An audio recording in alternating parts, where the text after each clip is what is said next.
Pessoal, agora que a gente já entendeu toda a província geológica, toda a estrutura do relevo, vamos aplicar ao caso brasileiro. Agora a gente vai começar a entender como que a matéria pode funcionar para a gente. Olha só, nós acabamos de ver essas três estruturas, os maciços antigos, as bacias sedimentares e os dobramentos modernos. Lembrando que os maciços antigos também podem ser chamados de escudos cristalinos. Quando a gente pensa no Brasil, olha os dados e a partir dos dados a gente vai montar as características. Maciços antigos, eles compreendem 36% do relevo brasileiro. Vai gravando essa informação. Bacias sedimentares compreendem 64% do relevo brasileiro. E dobramentos modernos? No caso brasileiro, 0%. Preste atenção, eu quero que você busque as características de cada estrutura para a gente formar agora quais são as características principais do relevo brasileiro. Olha só, vamos entender. Se eu tenho 36% de maciços antigos, 64% de bacias e 0% de dobramento moderno, preste atenção, o que você já percebeu? Que a estrutura brasileira, a estrutura do nosso território é antiga. Concorda comigo? Lembra do que eu falei? Dobramentos modernos são áreas recentes, certo? Datam do princípio do Cenozoico, sofreram choques de placas tectônicas e o Brasil tem 0%. Então, o que nós podemos afirmar? Que o relevo brasileiro ele é um relevo antigo. Nós começamos a pegar nossas características. Ele é um relevo antigo. Conseguimos perceber isso só a partir dos dados.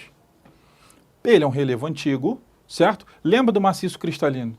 Do maciço antigo, do escudo. O que eu falei para vocês? Se ele é muito antigo, ele passou muito tempo sofrendo o quê?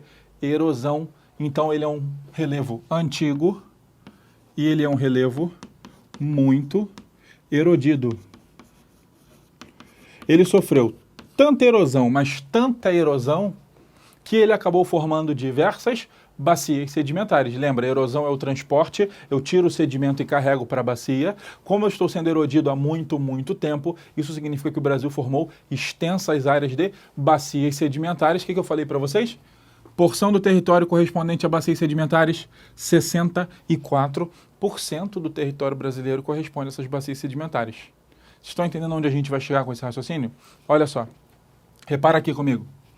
0% de dobramento moderno. Quer dizer que o Brasil não possui essa forma de relevo, significa também que o Brasil não está em áreas de encontro de placas tectônicas. Essa informação está correta? Está correta. O Brasil tem uma posição central em relação à sua placa. A placa sul-americana, o Brasil está exatamente no meio dessa placa sul-americana.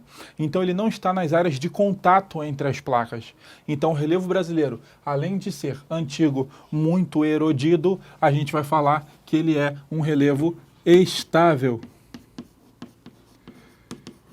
Quer dizer que ele não sofre com esses fortes abalos ocorrendo nas bordas das placas, certo? Estamos construindo o relevo brasileiro. Agora você pode falar mais coisa, você já sabe. Olha só, se nós temos essa forte presença de maciços antigos, se você já sabe que aqui o Brasil possui relevos que datam do pré-cambriano, lembra disso? E aqui nós podemos citar, por exemplo, a Serra do Mar, a Serra da Mantiqueira. São formações muito antigas que o Brasil possui, do pré-cambriano. Nós podemos afirmar o seguinte, o Brasil é um país que possui importantes riquezas minerais. Certo?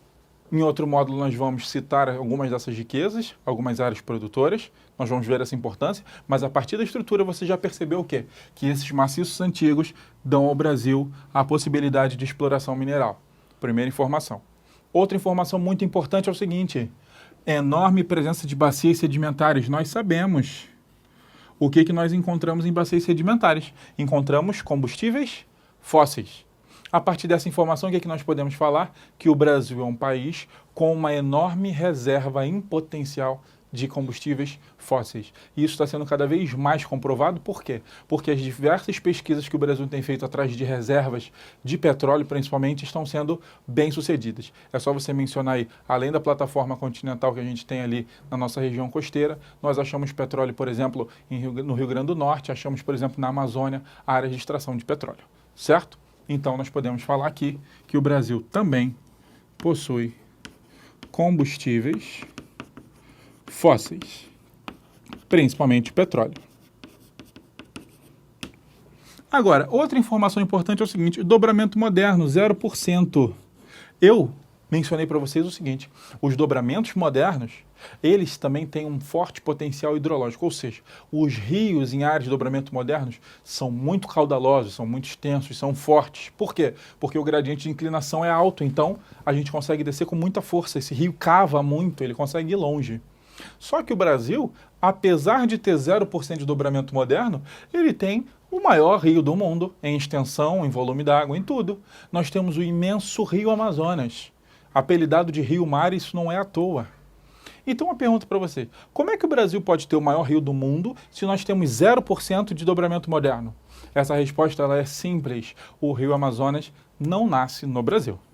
Isso aqui confirma a nossa teoria, certo?